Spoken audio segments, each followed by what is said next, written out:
Hello everybody, it's Brenda. I'm here today with another chapter from How to Be a Better Person.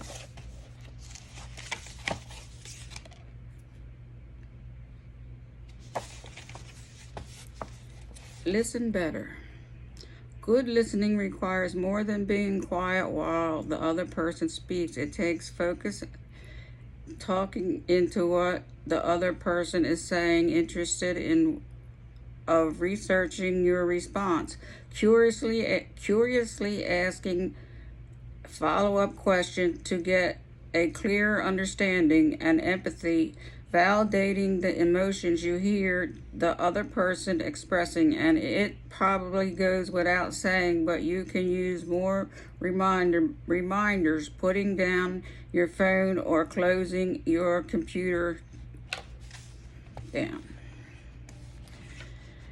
Ask more and better questions. Being inclusive is a hallmark of being a good friend or partner. It shows you are interested in the other person's questions. That evaluates a decision tend to be open-ended. What do you think is a very good way to proceed? How was it intended?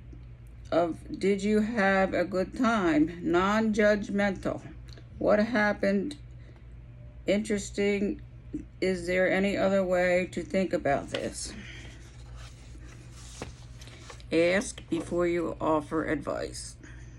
How much do you like it when someone gives you advice that you don't ask for? Exactly. You may have helpful idea, but if the other person doesn't want to hear it, offering it will fall on deaf's ear and may even alternate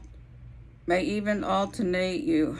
Instead, change the dramatic by asking if the other person wants your advice.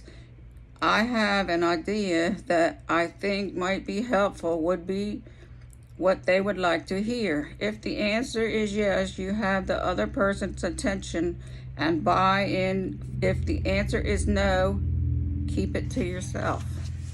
Stop worrying about the people you love. Chronic worriers often say, I worry because I care. But while you may have a loving intention, worrying about another person is anything but productive. In fact, it's disempowering and broadcast a message that you don't think the other person can handle whatever she is facing.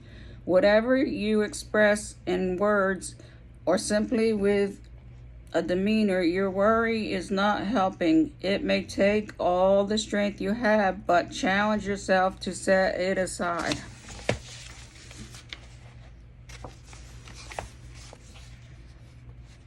Give one compliment a day. It feels great to be recognized for doing something good. Pay that good feeling forward by giving more compliments. Whether you tell your partner that you are appreciated at breakfast, or he made one of you. Okay, he made, or you think the cashier at the grocery store. Or you thank the cashier at the grocery store for her cheerful help. Pointing out something specific and positive creates good feelings for them and you. Making a daily habit builds up a field of good vibes even further. Strengthen your empathy muscles. Empathy is being able to imagine how other person feels, and it's the foundation of meaningful relationships, despite the fact that not often thought. Empathy is also a skill that can be practiced by getting curious about strangers, asking questions, and seeking to understand the point of the view and experiences of others. Building your empathy will help you lead with your heart. Send loving kindness instead. Instead of worrying about loved ones, try simple loving kindness meditation, sitting quietly with your eyes closed. Call up an image of the person in your mind. Silently repeat, may you be happy, may you be free from suffering, may you be at peace. Continuous energy that person's way. For extra bonus points, repeat the same phrase toward yourself and help alleviate all worries that are self-dedicated. Lighten your tone. The content of your words are important, but the tone of your voice matters just so much, if not more. Why? Because what a nice day said is a lightened and carries a completely different message than what a nice day says. With a sarcastic edge, you may think you're saying something kind, but if your tone is hard, your message will be misinterpreted it's not just what you say that matters, it's also how you say it. Learn how to forgive. That's hard.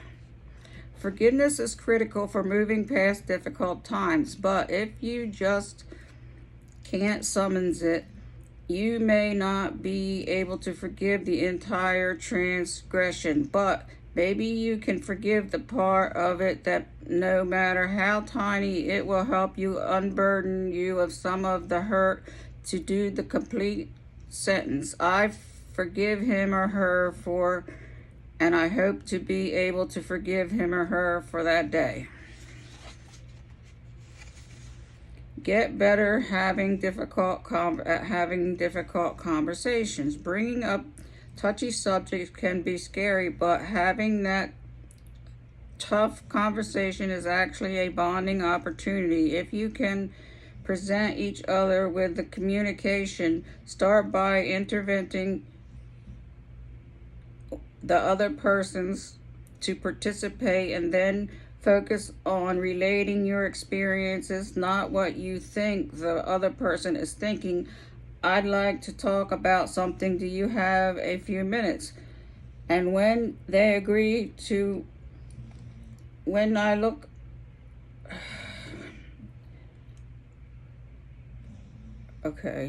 when they agree to have a talk, begin. Lately, I've been feeling upset when I talk to our bank or take a look at our bank balance. Like my stomach has dropped to the floor, and I start getting scared about our financial future. Then ask them to share how they feel about the subject, drawing in your empathy to see the solution from the other person's point of view, and pointing out places where you agree to help. You hear each other. Give what you receive.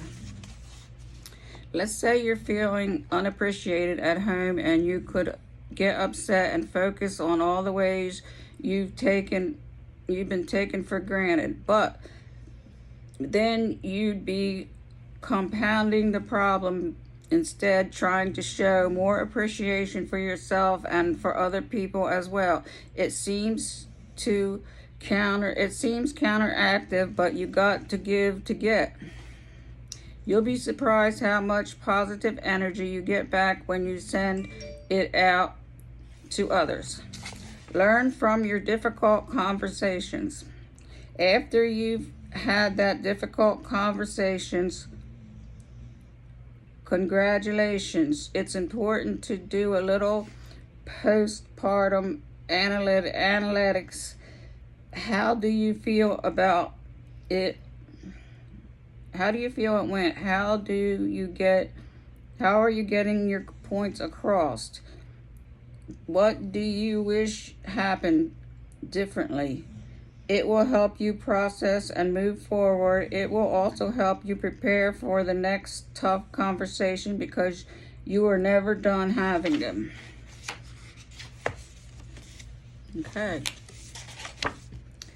That was your chapter from how to be a better person. Until next time.